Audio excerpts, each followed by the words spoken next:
Twelfth के physics में आज पढ़ रहे हैं पोटेंशियोमीटर। कौन मीटर? पोटेंशियोमीटर, जिसको कहते हैं विभव मापी। पोटेंशियोमीटर,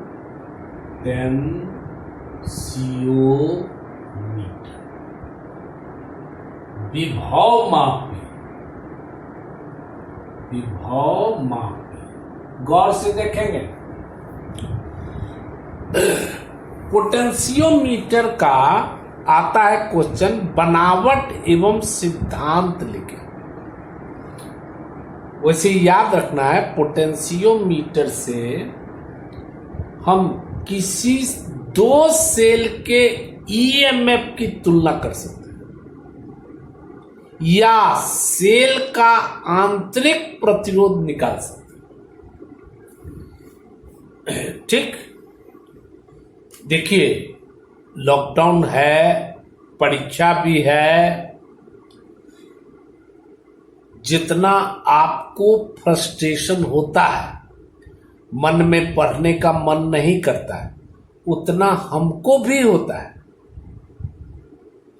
लेकिन क्या करें, आपका परीक्षा होगा ही। जरा मन को मजबूत कीजिए और पढ़ने में मन लगाइए। थोड़ा सा एक्सरसाइज, व्यायाम ये सब कर ले। मन में सोचिए, हमको बड़ा आदमी बनना है, हमको आगे बढ़ना है, ये सब सोचिए। ठीक, पोटेंशियोमीटर बढ़िया से देखें।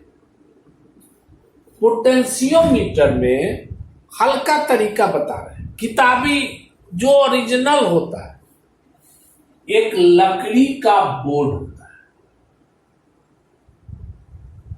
लकड़ी का बोर्ड होता है, तख्ता होता है। क्या होता है? लकड़ी का तख्ता होता है। इस लकड़ी के तख्ते में सीधा कर दीजिए। इस लकड़ी के तख्ते में तांबा का टुकड़ा लगा हुआ रहता है। पत्ती, किसका पत्ती? तांबा का। इस किनारे, इस किनारे, इस किनारे लगा हुआ रहता है दूगो। इस किनारे लगा हुआ रहता है दूगो तांबा का पत्ती। इस किनारे लगा हुआ रहता है तीन, एगो, दूगो और एगो, तीन लगा। याद रहेगा। विभव मापी में लकड़ी का बोर्ड रहता है। लकड़ी के बोर्ड के दो किनारे पर तांबा का पत्ती लगा हुआ रहता है। इस तांबा के पत्ती में मैग्नीन या कॉन्स्टेंटिन, मैग्नीन चाहे कॉन्स्टेंटिन का तार लगा रहता है। एक तार यहां पर जोड़ दिया, एक वो यहां जोड़ल, तांबा वाला है। दूसरा यहां पर जोड़ दिया, दो तार हो गया। तीसरा यहां पर जुड़ा हुआ है, तीन तार हो गया। चौथा यहां पर जुड़ा हुआ है, चार। क्लियर हो गया। विभव मापी में लकड़ी का एक बोर्ड होता है, जिसमें दो किनारे पर तांबा का पत्ती होता है। इसको रंग दीजिए जरा। तांबा का पत्ती होता है, दोनों किनारे तांबा का पत्ती होता है। तांबा के पत्ती में मैग्नीन या कॉन्स्टेंटिन का तार लगा हुआ रहता है।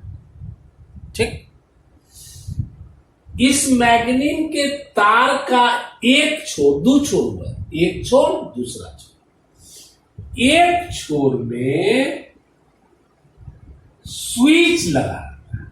एक छोर में क्या रहता है? स्विच लगा रहता है। स्विच लगा, ठीक।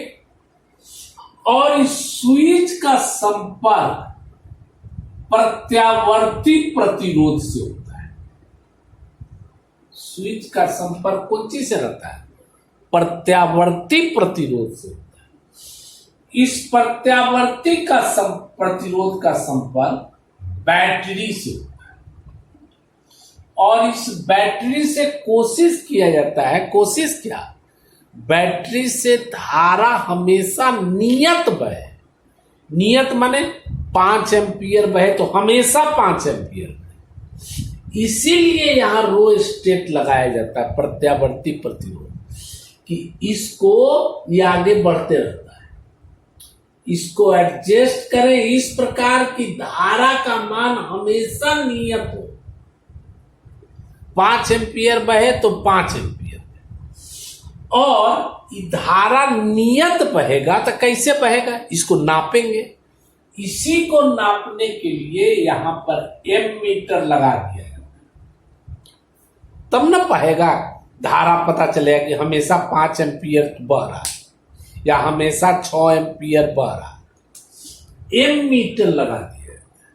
और जरा सा भी धारा थोड़ा सा ये होता है तो रो स्टेट को बैलेंस करके एडजस्ट करके और हमेशा धारा को नियत कांस्टेंट किया है। इस एमीटर का संपर्क दूसरे छोर से, दूसरे छोर में चौकी लगा हुआ है, इसमें चौकी लगा, ठीक। इसके नीचे एक मीटर स्केल होता है, मीटर स्केल, यही बनावट है। फिर से देखो, विभव मापी में पूछेगा विभव मापी का बनावट एवं सिद्धांत का वर्णन कीजिए। हम तो गेस करेंगे। तो विभव मापी जान गए, पोटेंशियोमीटर क्या होता है, उसमें लकड़ी का एक बोर्ड होता है, लकड़ी का एक बोर्ड होता है, ओके, लकड़ी का। इसके दोनों किनारे पर तांबा का पत्ती लगा हुआ, इस इधर दूगो लगल रहता है, इधर दूगो लगल रहता है तांबा के पत्ती, इधर लगल रहता है 3 तार, 3 एगो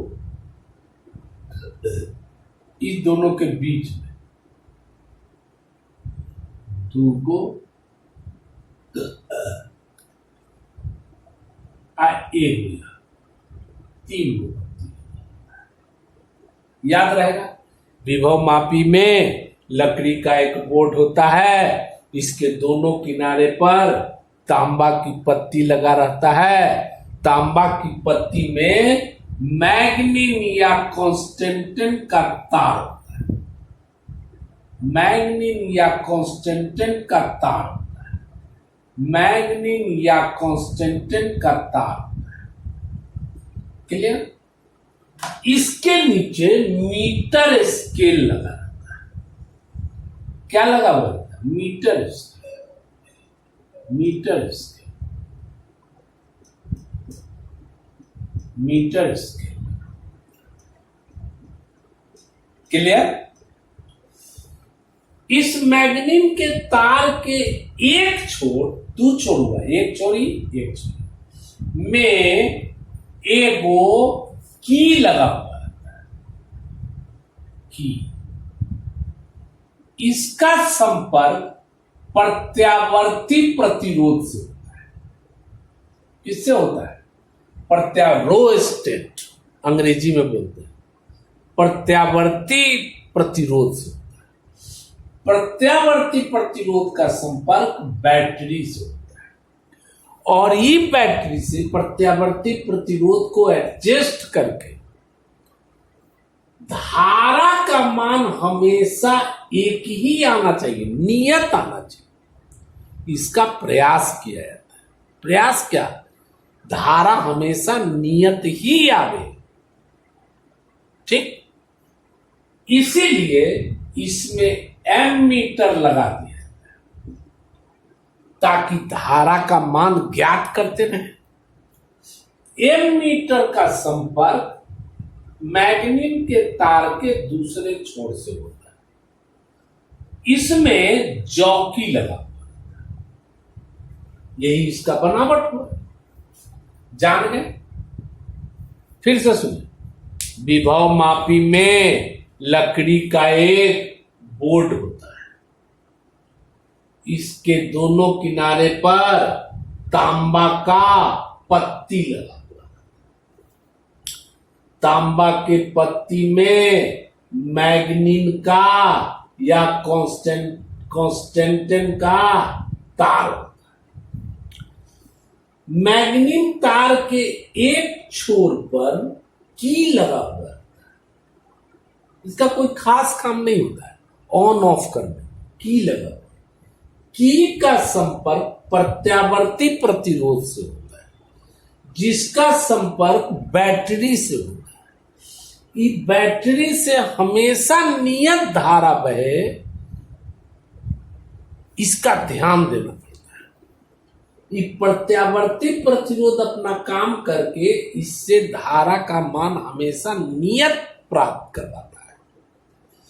धारा नियत बहे, इसके लिए इसमें एमीटर लगा है। एमीटर का संपर्क मैग्नीन के दूसरे छोर से होता है, दूसरा छोर में जॉकी लगा। क्लियर? अब इसका सिद्धांत ये है कि अगर धारा नियत बहे, अभी जाने कि धारा मेल काम करना पड़ता है, धारा नियत रहे। अगर धारा नियत बहे, कांस्टेंट फ्लो करे, ये सब ऑब्जेक्टिव में काम देगा। एक एक बूंद मेरा सुने, किताबी नहीं है, प्रैक्टिकली है। विभव मापी में धारा का मान कैसा होना चाहिए? नियत। सिद्धांत है कि यदि धारा नियत बहे, सिद्धांत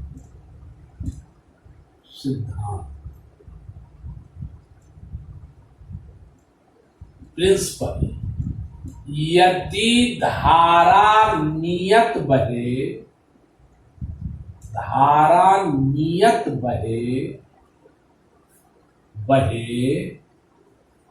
तो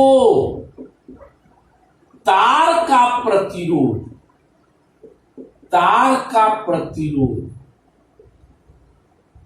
तार के लंबाई के समानुपाती होता है। तार के लंबाई के समानुपाती होता है। याद रखिएगा इसको, समानुपाती। आर समानुपाती एल। कब? जब धारा ऑब्जेक्टिव हो गया। एक ऑब्जेक्टिव हुआ कि विभव मापी में, पहला ऑब्जेक्टिव, विभव मापी में धारा का मान कैसा होना चाहिए? तो नियत होना चाहिए। दूसरा ऑब्जेक्टिव हुआ कि विभव मापी में धारा जब नियत रहता है तो तार का प्रतिरोध इनमें से किसके समानुपाती होता है? तार के लंबाई के समानुपाती। सब ऑब्जेक्टिव हो गया। ओके, इससे ऑब्जेक्टिव देना रहा था, इसे देखा। अब इसको हम प्रूव करेंगे। तो आप पढ़े, कल उस दिन बताए थे कि इसमें क्या नाम था, इससे पहले क्या पढ़ाए थे? ना, कुछ पढ़ाए थे, याद नहीं। उसमें पढ़ाए थे कि अगर तार की लंबाई यहां L हो, इसका एरिया क्रॉस सेक्शन A हो, तब R बराबर होता है रो लंबाई L बटा A होता है। मान लीजिए कि विभव मापी में तार की लंबाई, विभव मापी में तार की लंबाई L है, ठीक। अनुप्रस्थ काट का क्षेत्रफल, अनुप्रस्थ काट का क्षेत्रफल, काट का क्षेत्रफल ए है। ठीक, माने मोटाई तार का क्या है, ए है। तब आप पढ़े आर बराबर रो इंटू लंबाई बटाए, पढ़े हैं। आप जानते हैं ओम के नियम से भी बराबर आई आर, पढ़े हैं, पढ़ा है ना। आई आर का मान रो एल बटाए, ई कांस्टेंट है। क्यों? हम बोले धारा नियत हो तो आई कांस्टेंट, किसी भी तार का, मैग्नीन के तार चाहे कांस्टेंटिन के तार का प्रतिरोधकता हमेशा नियत होती है। एरिया तार का मोटाई चौड़ाई थोड़ी बढ़ा है, वही, इसीलिए ई वाला कांस्टेंट, चूंकि आई रो बाई ए नियत है, ई कांस्टेंट हो गया, इसीलिए भी समानुपाती है। भी यहां प्रतिरोध नहीं, विभवांतर, ठीक से देखें, भी यहां देख, प्रिंसिपल जान गए। यदि धारा नियत बहे तो तार का विभवांतर तार के लंबाई के समानुपाती, याद रहेगा। सिद्धांत किसका सिद्धांत, विभव मापी का। धारा नियत रहे, बहे चाहे रहे, तो तार का विभवांतर तार के लंबाई के समानुपाती, लिख दिया। माना कि विभव मापी के तार की लंबाई एल है, अनुप्रस्थ काट का क्षेत्रफल ए है, तो आर बराबर बताएं रो एल बाई ए। भी बराबर ओम के नियम से जानते हैं, आर का मान रख दिया, आई आर का मान, ई वाला क्या है, नियत है, इसलिए भी समानुपाती। क्लियर? एक चीज और इसमें क्वेश्चन आता है कि विभव मापी के क्या व्यवहार है, what are the uses of potentiometer. तो विभव मापी के बहुत से व्यवहार, ठीक, कई व्यवहार होते हैं, लेकिन इसमें से दो जो आपको पढ़ना है उसको लिख दीजिए। माने अगला क्वेश्चन आपका यही होगा, जो कि बड़ी इंपॉर्टेंट होगा। विभव मापी से दो सेल के विद्युत वाहक बल का तुलना किया जाता है। दो सेल का ईएमएफ की तुलना किससे करेंगे, विभव मापी से। पहला व्यवहार हो गया, दो सेल के विभव मापी ईएमएफ का तुलना किससे किया जाता है, विभव मापी से। दूसरा, किसी भी सेल का आंतरिक प्रतिरोध, इंटरनल रेसिस्टेंस, विभव मापी से ज्ञात किया जाता है। याद रहेगा, इतना कर लें, ठीक। एक दिन आप सुस्ताएं, पूरा रिवीजन करें, एक दिन वीडियो नहीं आएगा कल, तब आप पढ़ें। पहले सुस्ता लें, सुस्ता के पूरा रिवीजन कर लें, ठीक। रोज रोज भेजेंगे तो हेडेक हो जाएगा, ठीक। एक दिन रुक जाए, इतना कर ले, ओके।